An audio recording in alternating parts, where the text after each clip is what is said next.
Hello दोस्तों, KP college के online classes में एक बार फिर से आप सभी का स्वागत है। हम आज नया चैप्टर नंबर 11 स्टार्ट कर रहे हैं, जो है शक्ति व्यवस्थापन के बारे में। यानी कि होम मैनेजमेंट में जो एनर्जी होती है वो किस समय अधिक चाहिए होती है, किस समय कम चाहिए होती है, और किसी काम को करने के लिए कितनी एनर्जी चाहिए होती है। और इस एनर्जी के बेस पर हम घर के काम को किस तरीके से ख़त्म कर सकते हैं उसके बारे में पढ़ेंगे। तो सबसे पहले हम लोग देखते हैं कि ये जो शक्ति चाहिए होती है, यानी कि होम मैनेजमेंट करने के लिए जो भी कार्यकर्ता होता है या फिर जो भी घर को संभालता है, गृहिणी होती है, उसको शक्ति किन अवस्थाओं में कितनी चाहिए होती है। तो वो क्या हो जाएगा कि पारिवारिक जो जीवन चक्र होता है, यानी कि जो हमने 3 अवस्थाएं पढ़ी थी पारिवारिक जीवन चक्र की, उन अवस्थाओं में किस तरीके से शक्ति की मांग होती है, यानी किस समय शक्ति की ज़रूरत ज़्यादा अधिक होती है और किस समय कम होती है। तो देखते हैं, 3 स्टेज थे लाइफ के। जीवन चक्र कितनी 3 अवस्थाएं थी? प्रथम, द्वितीय और तृतीय साथ में थी, फिर चौथी और 5वीं अवस्था भी साथ में थी। तो ऐसे देखें तो ऐसे तो होती है टोटल 5 अवस्थाएं, लेकिन देखा जाता है जनरली 1, 2 और 3 अवस्थाएं। तो सबसे पहली अवस्था होती है, इसमें परिवार का नाम होता है प्रारंभिक परिवार। फिर जो दूसरी अवस्था का परिवार आता है, दूसरी और तीसरी अवस्था का विस्तृत परिवार, यानी इसमें परिवार का विस्तार होता है। और फिर जो अंतिम अवस्था होती है वह उसमें हो जाता है परिवार संकुचित। तो ये 3 अवस्थाएं थी। तो सबसे पहले देखते हैं कि जब ये परिवार प्रारंभिक होता है तो प्रारंभिक परिवार में कौन आते हैं? नव दंपति, जिनकी नई नई शादी हुई होती है, इसमें नव दंपति आते हैं। अब इस समय क्या होते हैं, ये एक दूसरे को समझने की कोशिश करते हैं, जानते हैं और एक दूसरे के साथ समय बिताते हैं। तो इनका काम क्या होता है? सिर्फ यही काम होता है। तो इस समय इनके पास क्या होता है? समय बहुत ज़्यादा होता है। जब इनके पास समय बहुत ज़्यादा होता है तो इस समय इन्हें शक्ति की ज़रूरत होती है अधिक नहीं होती, क्योंकि इनके पास अधिक काम नहीं है। तो इस समय इन्हें शक्ति की ज़रूरत कम होती है। तो जब प्रारंभिक अवस्था होती है, प्रथम अवस्था में शक्ति की दर कम हो जाती है। फिर उसके बाद दूसरी अवस्था, जब परिवार का विस्तार हो रहा है, यानी परिवार विस्तृत हो रहा है, तो इस समय दंपति क्या हो जाते हैं? संतान। यानी जब संतान आ जाती है तब वो विस्तृत परिवार में आ जाता है, यानी दूसरी अवस्था प्रारंभ हो जाती है, प्रथम अवस्था खत्म हो जाती है। जब संतान आ गई तो उस समय क्या हो जाता है? इनके लालन पोषण का ध्यान रखना पड़ता है, लालन पालन का, शिक्षा दीक्षा,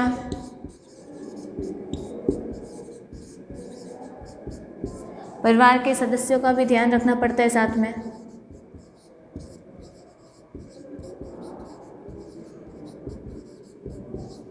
परिवार के सदस्यों की देखभाल, यानी इनके साथ साथ बच्चे का भी ध्यान रखना पड़ता है, यानी ये सभी काम बढ़ जाते हैं। जब इस समय क्या हो जाता है? इनके काम करने की दर बढ़ जाती है, यानी इनके पास जब बहुत ज़्यादा काम आ जाता है तो इन्हें शक्ति भी ज़्यादा चाहिए होगी। काम ज़्यादा तो मतलब थकान होगी, इसलिए उन्हें क्या चाहिए होती है? एनर्जी चाहिए होती है। तो इस समय विस्तृत परिवार की अवस्था में इनके जो शक्ति की दर है वो क्या हो जाती है? बढ़ जाती है, यानी शक्ति की मांग इस समय ज़्यादा हो जाती है। फिर उसके बाद क्या हुआ? ये बच्चे बड़े हो गए, बच्चे कहाँ पे जाने लगे? कॉलेज जाने लगे, ठीक है। फिर ये बच्चे बड़े कॉलेज जाने लगे, फिर क्या हो गया? व्यवसाय करने लगे। तो इस समय ये किस में आ जाता है? संकुचित परिवार में व्यवसाय करने लगे।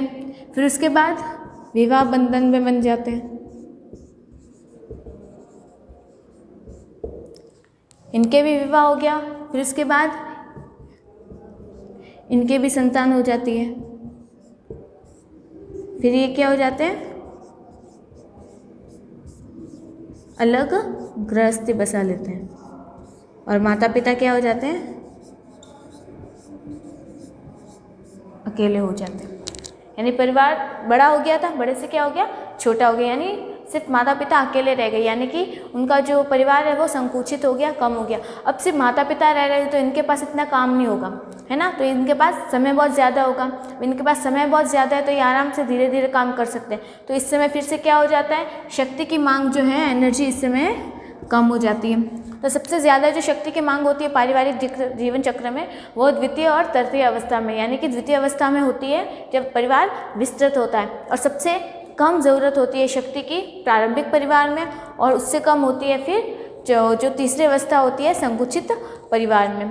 फिर इसके बाद हम लोग आगे देखते हैं, ये जो होम मैनेजमेंट किया जाता है, ये जो होम मैनेजमेंट हम लोग कर रहे हैं, इसमें जो गृहिणी होती है उस गृहिणी को दिन में कई काम करने पड़ते हैं। अब उसके पास टाइम कितना होता है, ज़्यादा से ज़्यादा 24 घंटे ही होते हैं मैक्स टू मैक्स। अब इस इतने से समय में उसे घर के सभी काम करने पड़ते हैं, है ना। तो इससे क्या हो जाता है, उसे थकान भी हो जाती है, यानी डेली वही का वही काम करना और रेगुलर करना, तो इससे थकान हो जाएगी। तो जब ये थकान होती है तो इससे और क्या क्या इफेक्ट होता है, यानी कि जब गृहिणी गृह प्रबंध कर रही है, गृहिणी या जो भी कार्यकर्ता कह सकते हैं, यानी जो भी घर को मैनेज कर रहा है, गृह मोस्टली हमारे यहाँ गृहिणी होती है, हमारी जो मम्मी बहनें दादी वगैरह होती हैं वही सब, तो वो जब ये सभी काम करती है तो इससे उन्हें थकान हो जाती है। अब ये जो थकान है वो किन किन क्षेत्रों में होती है, यानी कि ये जो अपनी लोग जो अपनी शक्ति व्यय कर रहे हैं यानी खर्च कर रहे हैं, तो वो कहाँ कहाँ पे होती है। तो सबसे पहले होगी मानसिक प्रयास भी करते हैं ये लोग, यानी कि मेंटली भी परेशान रहते हैं, मेंटली रूप से थक जाते हैं, मानसिक प्रयास करते हैं। मानसिक यानी कि मस्तिष्क माइंड से काम करते हैं, यानी कि कुछ काम ऐसे होते हैं जिन्हें उनके लिए क्या करना पड़ता है, उन्हें सोचना पड़ता है, समझना पड़ता है, तर्क भी करना पड़ता है, विचार करना पड़ता है। मतलब कुछ काम ऐसे होते हैं जो सोच समझ के करने पड़ते हैं, तो इसके लिए उनका दिमाग भी काम में लेता है, यानी कि माइंड भी काम में आता है। तो वो इस समय क्या करते हैं, घर का प्रबंध करने के लिए वो मानसिक प्रयास भी करते हैं, यानी मेंटली भी वो लोग परेशान रहते हैं। फिर उसके बाद शारीरिक प्रयास भी करते हैं, हाथ पैरों का यूज़ तो करते ही हैं, यानी कि गृह प्रबंध करने के लिए जो गृहिणी या कार्यकर्ता जो भी होता है वो शारीरिक काम भी करता है। फिर उसके बाद और कौन यूज आता है, पद प्रयास, यानी कि गृहिणी को क्या करना होता है, चलना फिरना भी पड़ता है, उठना बैठना, पैर काम में आ रहे हैं, उठना बैठना, चलना, झुकना भी पड़ता है, मुड़ना भी पड़ता है, यानी कुछ काम ऐसे होते हैं घर के, उनमें क्या करना पड़ता है, उन्हें पैरों का भी यूज़ करना पड़ता है। फिर है चक्षु का प्रयास करना पड़ता है। चक्षु यहाँ पे पर्यायवाची किसका होता है, आँख का, आँखों का भी यूज़ करना पड़ता है। फिर उसके बाद और है मोड़न प्रयास, यानी शरीर का मोड़ना, मतलब वो कोई भी प्रक्रिया, वो कोई भी कार्य जिसमें शरीर बेंड हो रहा है यानी मुड़ रहा है, तो वो सभी काम किस में आते हैं, मोड़न प्रयास के अंतर्गत। फिर इसके बाद देखते हैं कि जब जो गृह प्रबंधक या गृहिणी ये जो शारीरिक शक्ति का प्रयास कर रहे हैं यानी शक्ति वाला काम कर रहे हैं, तो इससे क्या हो जाती है, उन्हें थकान हो जाती है। तो अब ये थकान के कारण क्या क्या हो सकते हैं, तो वो देखते हैं।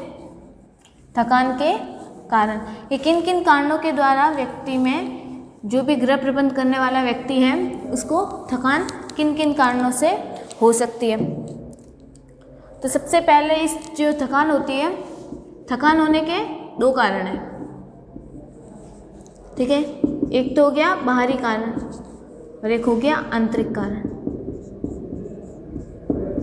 अब बाहरी कारण और आंतरिक कारण इनमें कौन कौन से आएंगे, तो बाहरी कारण में आते हैं अगर जो गृहिणी या गृह प्रबंध होता है घर से बाहर गए, यानी बाहर कोई शोर वगैरह है उससे भी थक जाते हैं, और भीड़ भाड़ वाली जगह पे जाए तो उससे भी थकान होता है।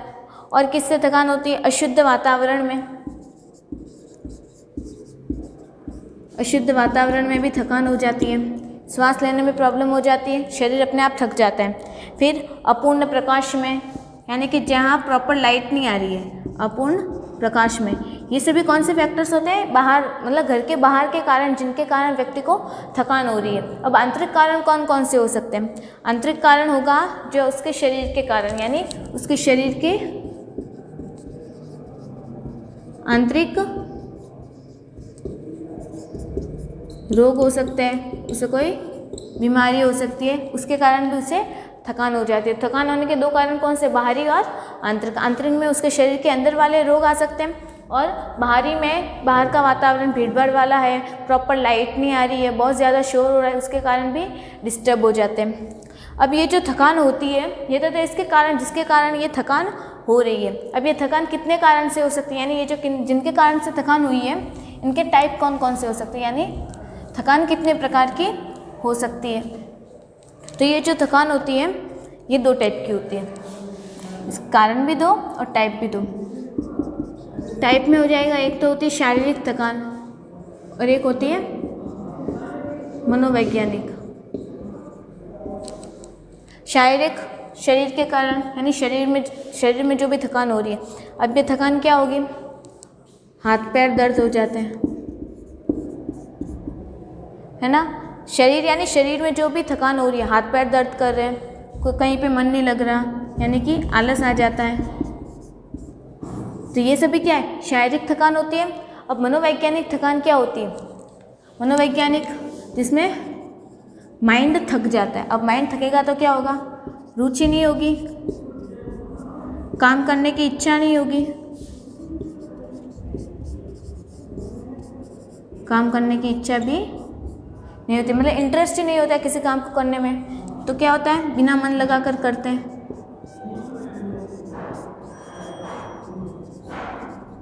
जब बिना मन लगा कर करते हैं तो उसे क्या चाहिए होता है कि फटाफट ये काम खत्म हो जाए, मेरा पीछा छूटता है, यानी काम समाप्त करने की तत्परता, यानी उनकी इच्छा ही नहीं होती काम करने की, क्योंकि उनका दिमाग थक गया है। दिमाग थक गया तो वो जैसे तैसे करके उस काम को ख़त्म करना चाहते हैं, है ना। तो उनको किस बात की जल्दबाजी रहेगी कि वो जैसे भी करके वो काम ख़त्म हो जाए, ठीक है। तो ये भी थकान है, एक तो शारीरिक और मनोवैज्ञानिक। फिर ये जो थकान हो रही है ना, ये जो थकान हो रही है व्यक्ति या जो भी कार्य कर रहा है उसमें हमें कौन कौन से लक्षण दिखेंगे।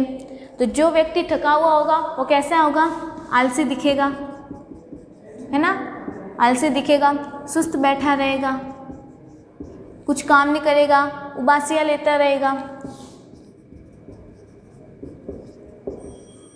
है ना, आलसी रहेगा, सुस्त बैठा रहेगा, उबासी लेता रहेगा। फिर और क्या करेगा, उसकी कार्य क्षमता में कमी होगी, यानी कि जैसा अभी बताया था, फटाफट उसमें कौन सी इच्छा रहेगी, काम खत्म करने की, तो यानी उसमें काम करने की कैपेसिटी नहीं होगी।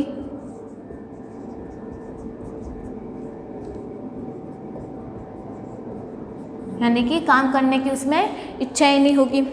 फिर और रहेगा कि वह क्या करेगा, बार बार गलतियां करेगा,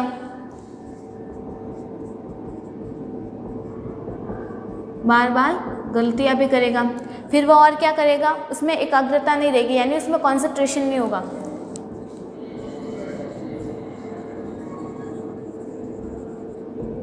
यानी कि वह कंसंट्रेट नहीं कर पाएगा।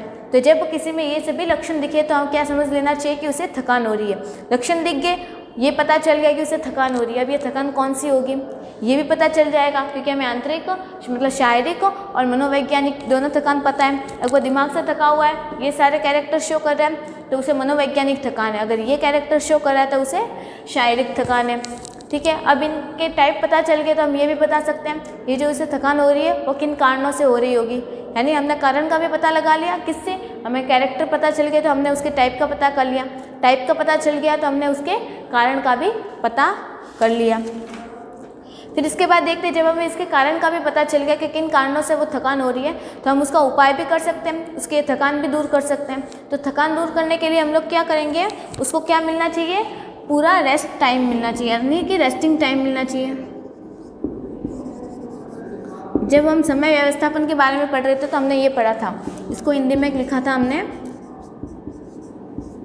विश्राम काल।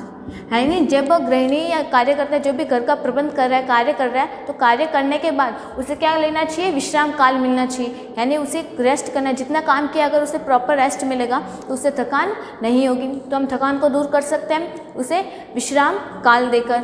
फिर उसके बाद है कार्य में परिवर्तन करके, यानी अगर कोई काम करने में बोर हो रहा है ना, काम बोरिंग लग रहा है तो उसे किसी और तरीके से करके भी हम कार्य में बदलाव कर सकते हैं। फिर उसके बाद क्या किया गया, उचित शारीरिक मुद्रा का यूज़ करना, यानी कि उसकी जो पोजीशन, जैसे वो काम कर रहा है जिस पोजीशन में, वो पोजीशन सही होनी चाहिए। तो इससे कौन सी थकान नहीं होगी, शारीरिक थकान नहीं होगी। अगर कोई गलत पोजीशन में बैठ के काम कर रहा है तो क्या हो जाएगा, उसका शरीर में दर्द उत्पन्न हो जाएगा, शरीर में दर्द उत्पन्न होगा तो उसे शारीरिक थकान हो जाएगी। तो इसके लिए क्या करना चाहिए, जब भी हम कोई काम कर रहे हैं तो हमारी जो पोजीशन है, बॉडी का जो पोजीशन है वो एकदम परफेक्ट होना चाहिए। फिर आगे देखते हैं कि कार्य में कौशल विकसित करना है, यानी कि अगर किसी में काम करने की रुचि नहीं है, किसी काम करने की रुचि नहीं है, उसका इंटरेस्ट नहीं है किसी काम को करने में, तो उसे इस तरीके से मोटिवेट करना कि वह काम वह करने के लिए बहुत एक्साइटेड हो जाए, यानी कि उसमें उस काम के लिए स्किल डेवलप करना। ये करके भी हम उसके काम में रुचि उत्पन्न कर सकते हैं। तो रुचि उत्पन्न हो जाएगी तो उसकी जो मनोवैज्ञानिक थकान है वो कम हो जाएगी। ठीक है, तो ये था थकान के बारे में। फिर उसके बाद आगे हम लोग देखते हैं कि जो गृह प्रबंधक कर रहा है, गृह प्रबंधक, वह शक्ति व्यवस्थापन की प्रोसेस कौन सी अपनाएगा। तो हमने जब टाइम मैनेजमेंट पढ़ा था, टाइम मैनेजमेंट में भी हमने 3 प्रोसेस पढ़ी, 3 स्टेप पढ़े थे टाइम मैनेज को प्रोसेस करने की। तो इसकी भी 3 स्टेप है कि जो एनर्जी होती है इसके मैनेजमेंट को भी 3 स्टेप के द्वारा मैनेज किया जा सकता है। तो सबसे पहला स्टेप हो जाएगा शक्ति के उपयोग की योजना। जो फर्स्ट स्टेप है वो क्या हो जाएगा, शक्ति के उपयोग की योजना, यानी कि इसके अंतर्गत क्या करेंगे कि जो भी शक्ति हम यूज़ कर रहे हैं, उसका जो भी एनर्जी हमारे पास है, हम उसका यूज़ कहाँ पे करें, उसकी प्लानिंग करना। तो ये पहला स्टेप हो जाएगा, यानी कि हम प्रॉपर उठ गए, हम सुबह सुबह उठ के रेडी हो गए, हमारे पास क्या अभी फुल एनर्जी है, मॉर्निंग में फुल एनर्जी होती है। ठीक है, तो हमें सबसे पहले क्या करना चाहिए, हमें वो एनर्जी यूज़ क्या करनी है, उसकी प्लानिंग करनी चाहिए। यानी कि हमने डिसाइड कर लिया कि सबसे पहले हम कौन सा काम करेंगे, यानी कि हमारी एनर्जी का यूज़ हम कहाँ करेंगे, इसके लिए हमने प्रॉपर प्लानिंग करनी। तो फर्स्ट स्टेप ये हो जाता है। फिर उसके बाद है दूसरा स्टेप हो जाएगा कि हमने जो शक्ति का यूज़ करने के लिए जो प्लानिंग की है, उस प्लानिंग में जो भी क्रिया करनी है, हमें जो भी क्रिया करनी है, तो प्लानिंग जो हम क्या करेंगे उस क्रिया पर अप्लाई करेंगे, यानी क्रिया पर क्रियान्वयन करना और नियंत्रण भी करना। यानी कि हमने हमारे पास जो हमारी टोटल एनर्जी है उसको काम में लगाने के लिए हमने क्या की, प्रॉपर प्लानिंग की। प्लानिंग करने के बाद क्या किया हम लोगों ने, हमारी जो एनर्जी थी उस प्लानिंग के अकॉर्डिंग कार्य में एग्जीक्यूट किया, यानी कि हमने उसे अप्लाई किया। अब अप्लाई करने के बाद क्या करेंगे, हमारी एनर्जी के साथ हम लोग काम तो कर रहे हैं उस हम प्लानिंग के अकॉर्डिंग, और उस पर क्या करना है, कंट्रोलिंग भी करनी होती है। फिर इसके बाद कंट्रोलिंग के बाद हमारा जो तीसरा स्टेप आएगा, हमने अप्लाई कर दिया, कंट्रोल भी कर दिया। फिर उसके बाद क्या करेंगे, हमने जो योजना बनाई थी, इस योजना का हमारा गोल क्या था, गोल क्या होगा, जो कार्य हम लोग कर रहे हैं वो संपन्न हो जाए, यानी कि कार्य संपन्न करना हमारा गोल था। हमने क्रियान्वयन कर लिया, कंट्रोल कर लिया। फिर उसके बाद क्या देखेंगे, हम मूल्यांकन करेंगे, यानी कि चेकआउट करेंगे, चेक करेंगे कि हमारा जो गोल था और जो रिजल्ट आया है क्रियान्वयन और कंट्रोलिंग करके, उन दोनों में कितना डिफरेंस है और वो कितना मैच हो रहा है, वो क्या कहलाता है, मूल्यांकन के अंतर्गत आता है। यानी कि हमने अपनी जितनी एनर्जी लगाई है, लगाने के बाद हमारा जो गोल था, प्लानिंग के अकॉर्डिंग काम हुआ भी है या नहीं हुआ, वो चेक किस में करेंगे, मूल्यांकन के अंतर्गत। तो ये तीनों क्या होती है, ये तीनों होती है एनर्जी को मैनेज करने के लिए प्रोसेस, यानी कि हमारे पास जो टोटल एनर्जी है उसको किस तरीके से मैनेज करके काम को ख़त्म किया जाए, उसकी प्लानिंग करना, वो क्या है, प्रोसेस ऑफ एनर्जी मैनेजमेंट। इसी के साथ ये जो टॉपिक था शक्ति व्यवस्थापन, ये कंप्लीट हो गया। अब नए चैप्टर में मिलेंगे, नए टॉपिक में हम नया चैप्टर लेके आएंगे। तब तक के लिए धन्यवाद।